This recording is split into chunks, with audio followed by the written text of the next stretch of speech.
What is up, dudes and lady dudes? Welcome back to Just Nuts, guys. Today we have another deck profile. This time we're revisiting Time Thieves. The last time I did this deck profile, I don't really think I did it as good of justice as I can do this time. Last time there was no real list out there that had even proven that pure Time Thief could even be a competitive deck, but since then we've actually seen one arise. So shout out to Kyler Lemieux for kind of for his top in an online event. I believe it was like a PPG over quarantine, over the span of quarantine, and he did a great job. He had a cool list that I really liked, but not everything. I want to change some things, and he even admitted in his deck profile, he said the deck's not perfect, he still wants to change around some things. So that's kind of what I did, changed around some things I didn't like necessarily with his list, or some things I just not necessarily didn't like but wanted to change for mine. So that's what we're looking at here today. And I think this is a really slept on rogue deck that really actually can do some things, and it's pretty cool. So without further ado, let's just jump right in here, starting off with our Time Thief package. The main package here, we have 3 Time Thief Regulator, 3 Time Thief Winder, 1 Time Thief Bezel Ship, and 1 Time Thief Chrono Quarter. So this is actually fairly standard, I would say, at this point. Regulator is just straight up the best starter card in your deck. It gets you farther than any single card you can draw. You could literally draw him with 4 hand traps and you will probably win that duel. And so he's just so good. So he pretty much just tributes himself, gets you to 2 of these, and that's why we have to play these guys. Not have to, but I like to. Bezel Ship, in my opinion, is better than Chrono Quarter, but there are instances where Chrono Quarter can actually do some things that Bezel Ship can't. But yeah, they're all good. Winder's a great extender. He can even be a pseudo good normal summon as long as you have another extender in your hand. And they're all good. I really like this package. You really want to just build your deck around Regulator, and so we have some instances because he is very weak to hand traps. He's weak to Impermanence, Veiler, Ash. He's not weak to Ogre, but pretty much every other hand trap he's pretty weak to. So we do have a lot of countermeasures in the deck to kind of help protect him and make sure if he is going to tribute for cost, getting Ashed on him is so brutal. You wasted your normal summon, and you don't even get anything for it. You end with nothing on board, right? Which is really bad. All right, for our one, I would call our supplementary engine at this point, is Zodiac. All I play is the Rapier and the Thoroughblade, because we're just playing 1, 2, and then the Barrage. So if you happen to draw 2 of any of that combo, you can just use Thoroughblade to pitch it. So if you open both, obviously you don't even need to pitch the Thoroughblade, because the Thoroughblade won't even be in deck anymore. So you just go Thoroughblade, ditch the Rapier, at least get a draw, hopefully find some extenders, more hand traps, whatever you want there. So yeah, I felt like this was the correct ratio if you did happen to ever draw 2 of them. And I've actually drawn all 3 of them in an opening hand, which is terrible, but it happens. So pretty cool, nice additional engine. It gets you 2 bodies on board, or just an extra body to use as an extender, but paired with a Dryden, which is pretty cool. So it's a nice little power buff, and then if you just open them, whoop-de-doo, you just send on a Dryden and play Dryden control with hand traps. It can work, right? Then for our other extenders, we're on 3 copies of Parallel Exceed and 1 copy of Dynatherium. Dynatherium is a card I've been looking at for a while in this deck. He's pretty cool. If you don't know what he does, because it's kind of an obscure card, he just says you can special him from your hand at any point. No requirement, no anything. The only thing is when you do, your opponent will have the option to special summon a level 4 monster from either player's graveyard. So it has to be level 4 exactly. But that's the downside, is you don't really want to give your opponent free bodies ever. But I love that this is one of those cards just way more versatile than something like Photon Thrasher or Kage to Kage. Kage to Kage is really not that great in my... Neither of them are really that great because they don't pair with Regulator at all. Because they both have to summon themselves, before Regulator would get a chance to activate its effect. And Regulator can only trigger if it's the only monster you control. So they just don't work. So I decided to play this instead. This is one of the things I've been looking at, and I would almost consider playing more because I really like his versatility. He can also just be normal summon. If you just don't have a normal summon Dynatherium, that can get you there, as long as you have another extender, honestly. So I like his that he has a little more versatility in the stuff like Thrasher and Kage to Kage, and he works with Regulator. So that's pretty nice. Moving on to the rest of our monsters in the main deck, we've got just some hand traps. This should not be a surprise to anybody. We're just in a format at this point where you need hand traps because Adamantipator is wild. Eldritch Synchro, if they go combo, it's going to be way too hard to beat them because not only do you have to worry about their board, but you also have to worry about a nasty grind game to pair with it. So we've got our 3 Ash, our 3 Veiler, our 2 Ghost Ogre, and our 3 Gamma, and of course the driver, we'll just throw him up here. He's not as important, but 11 hand traps in the main.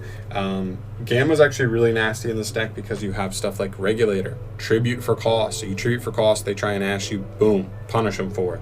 They wasted an Ash, you get 2 extra bodies on board, like guarantee you get to end on like a Lambda with a rank 4, and then some, and it's actually pretty good. So that's like one of the best things this card pairs is not only as a card going second that can just like as a hand trap be one of the most powerful in the game, but also to protect your Regulator on your turn and act essentially as a Clawed by the Grave, but with a higher ceiling. Obviously drawing the driver sucks, but like it is what it is. Ogre's pretty cool because a lot of people are also starting to play the Numeron stuff, so this card's pretty good versus that. As well as like it's not even that bad versus anything else. And then the Veilers and the Ashes, pretty standard at this point. We are playing Shade Brigandine, so I elected not to play Impermanence, but those 11 hand traps should be pretty good at least giving us a chance in any duel, even if we are going second. Because our strategy is not particularly good going second, but those cards, those 11 hand traps should give us a chance. Alright, then we move to our spells. Mainly the spells are just like defensive cards and then like extenders. So starting with the extenders, you just have these 3. Okay, Barrage is essentially just a free level 4 if you need it, or it gets you like a Trident plus another extender. So really good extender there, really good card to draw. Instant Fusion, this is a card that is not played, that I didn't see played in Kyler's list, but it's something that's so interesting to me because if this card was still at 3, this card would be just like a 3 of to me in this deck. I wouldn't even care about space in the extra. I would make space for this card because it's just so good. It can be 1,000 eyes to help you bait stuff going second, or in a mid-range game, just steal monsters. Or it can just be a level 4, just summon the Mud Dragon, boom, level 4 extender. So good because it just works with everything. It's so versatile as an extender. Whereas like stuff like Monster Reborn needs setup. Stuff like Dinotherium has a drawback. Stuff like Parallel Seed needs the requirement of a Link summon first. So like this card would just be like the most free extender, and that's why I decided to play it, even if it does kind of trim down, make the extra deck a little bit tighter. And then Monster Reborn is pretty cool, particularly with Regulator. There's a really, really cool play that all you have to do is play Almirage in the extra deck, or if you go Regulator, normal summon it, and it gets either Veilered or Impermanenced, both fairly popular hand traps, you can just link it off for Almirage, reborn it with Reborn, and since Regulator needs to be the only monster on your field, you just tribute Almirage targeting the Regulator to make it undestructible by card effects, and then he's the only monster on field. And because you never activated his effect in the first place, you can then just do it. And that just like straight up plays through like a Veiler or Impermanence with Regulator. So it's a pretty cool play, but it's a 1 of and a 3 of. You know, you're not going to see it all the time, but it can come up. It's pretty cool. And then other than that, it's just put a level 4 engrave, summon 1 back. And then it's just another level 4 extender at that point. Alright, for the only other spells I play, 3 copies of Called by the Grave, 2 copies of Cosmic Cyclone. Called is just, again, like Ash on Regulator is so brutal for us, so we're really just trying to not let that happen specifically. And then it has other uses, like it's good versus Eldritch, it can be alright versus like hitting a Block Dragon versus Adamantipator, stuff like that. And then Cosmic, again, like kind of a utility card versus Eldritch. Also, like Mystic Mine always sees somewhat play, so you never want to just auto lose to it. This is definitely a movable card. I almost thought about playing just like straight up 2 more Dinotherium for this card, just going all in on Dinotherium, but I decided against it, at least for this profile. It's definitely something I'll be contemplating going forward, just because when you brick in this deck, it's because you just open hand traps and cards like Cosmic and Called. That's when you really brick in the deck. So definitely just got to watch out for that, but still like a really good card, and I would at least side it if I'm not going to main it. And then we move to the traps. The 1 trap extender, we have 3 copies of Shade Brigandine. This is like the best extender in the deck, in my opinion, because it's like so like it's kind of like Instant Fusion. It doesn't have like a crazy requirement to summon. It's very easy to just get out in any situation, but also it guarantees that you can end with like a Redoer with a trap on it, which is like really strong. It's such a nasty interruption, non-targeting, non-destruction removal of any card on the field. Actually, I think it's any face-up card. And then for the Time Thief traps, 2 copies of Flyback, 1 copy of Retrograde. It's kind of a pain that you have to play 2 and 3. You kind of need to, because Flyback, you want to just equip another Flyback and then still have Retrograde potentially in the deck. Yeah, I mean, post-siding you're going to use retrograde a lot more because you're worried about stuff like evenly and like lightning storm and stuff like that. So you're a little more worried about that stuff. Dark ruler no more even. So this card's nice for like post-side, but these are like kind of mandatory. So it's kind of a pain because they are bricks for sure, but you got to play them. You got to play them because that's like what Time Thieves needs to take advantage of, is like the free cards you can get off of like Winder. So that is the main deck. 40 cards in the main. You guys know how we do, especially a deck like this. This is a deck that can have consistency issues because you're playing so many hand traps, because you really want to open Regulator. You can definitely make it happen without him, but he is really legitimately the main starter. So there, moving on to the extra deck. Basic, 2 Redoer, 1 Perpetua. This is all you need for the Time Thief stuff. 1 Redoer can actually carry you through like an entire duel a lot of the time. So he does that, and then in grind games, sometimes you need a second one, or if your opponent just outs one. And then Perpetua as well, just really nasty as a follow-up play. So if they out him, but he's engraved, you just summon Redoer, and just go to town like that. It's so good. So she's a really nice, helpful card, but you really don't go into her as much as I wish you did. The deck's just not there yet, honestly. All right, and then for like the utility rank 4s, 1 Tornado Dragon, 1 Light Dragon at Ignister, 1 Giant Hand. Oh, sorry, and then 1 Giant Hand. Sorry, we'll get to that in a sec. So yeah, pretty much the reason I play these is this is your spell and trap removal. Pretty basic. Monster removal, kind of like a mini Dingirsu, honestly, because he pops monsters. It pops 1 monster about a turn, but then he also is just like kind of like a ding, like he protects like your monsters from being destroyed by card effects, which is pretty cool. And then you have Giant Hand. So the reason I like Giant Hand in like very specific situations is like sometimes you can just end Redoer. Like with your hand, you can just end Redoer, but like not with a trap. And like Redoer without a trap is not that great, especially if you don't have multiple hand traps in hand to back him up. So in a hand like that, I would almost rather just go Giant Hand. I know it's not the best disruption, but it is at least a guaranteed disruption, plus like maybe 1 hand trap in hand, and that can be enough sometimes. It's just 2 like hand trap-esque effects.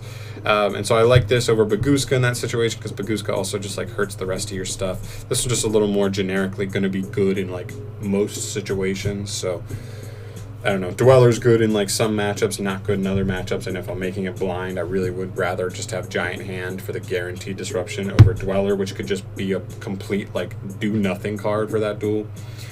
And then for the Zodiac stuff, just 1 Chalkonine, 1 Dryden. Like, we really don't have space to play a ton more than this, but this is all you really need. She gets you the extra body on board. He just makes sure you get a free disruption out of stuff. Free removal, and then link them off, or whatever you want to do. So, pretty cool. There. And then we move to the links. We're on 1 Almirage, like I told you before. This is literally just there for the Monster Reborn play. It's just a one-of, but like still, like again, we're just trying to support Regulator, and that's what this card's there for.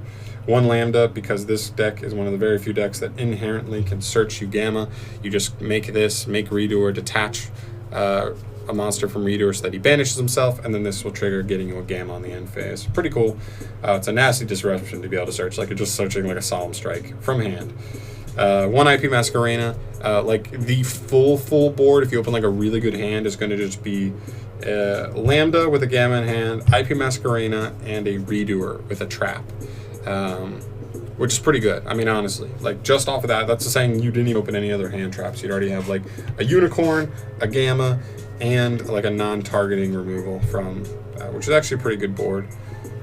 Sure, and then obviously the Unicorn for the IP play, and then Boral Sword. This deck really doesn't put a ton of like damage on board, but you can put a good amount of monsters on board. So you just put a couple smaller monsters on board, and then you go Boral Sword, take the game, clean it. Simple and clean, just trying to sweep up things. And then for the last 2 cards, we have instant fusion targets. This is just a level 4 if you want to just add a level 4 to the field, so you can make rank 4s. Or going second, the extra utility of having Thousand Eyes. Obviously, this is a super cuttable card in the extra deck. Like if you drop Monster Reborn, you can drop Almirage. If you want to, you can just drop this. If we're only playing 1 instant fusion anyway, we just need 1 target for it. A 4 is fine. But you do lose a little bit of utility, but again, it's just a one-of. Like, you shouldn't be building your deck around a one-of. So there is a little bit of space in the extra deck, but I just didn't feel like there were any rank 4s that were like obscenely like, oh man, I gotta play that. But if going forward something changed, if I wanted to play Exciton Knight, Dweller, Baguska, anything like that, I definitely like have like slots open for that. to change. But that's pretty much it for the deck profile, guys. It's a really, really cool deck. Definitely let me know if you try it out, how it goes. Like, just a deck that's able to main enough hand traps like this is actually like pretty strong. Like, you have inherent ways of searching Gamma, which is so good. And I don't know, I just think it's a fully slept on rogue deck for sure. Definitely needs a little more support out there, and hopefully this can enlighten some people. Hopefully some people will see this and want to pick up Time Thieves, because it's a very, very cheap deck, very budget. Like, you don't even need Boral Sword. Other than that, like, what else in here is expensive? Like, none of that. Maybe the Lambda's a little bit expensive, IP, but like, you don't really need IP. It's just nice in this deck. And then other than that, like, everything, almost everything in the entire deck. Ash Blossom, maybe. Yeah, everything else is like pretty dang cheap. So, you know, if you want to pick it up, definitely let me know what you think. As always, guys, let me know your thoughts on this deck profile. If you think there are any small changes you would suggest, definitely let me know, because I'm always taking suggestions. As much as I like this deck and I think it's cool, it does still have some consistency issues, just because you're playing like the driver, you're playing like the 3 Time Thief traps, you can brick on like Called by the Graves and Cosmic Cyclones, right? So there are definitely ways to brick. If you can't connect to a link, then like Parallel Exceed is just dead in hand. So definitely let me know your thoughts on all this stuff here, and I guess I'll see you in the next video. Peace.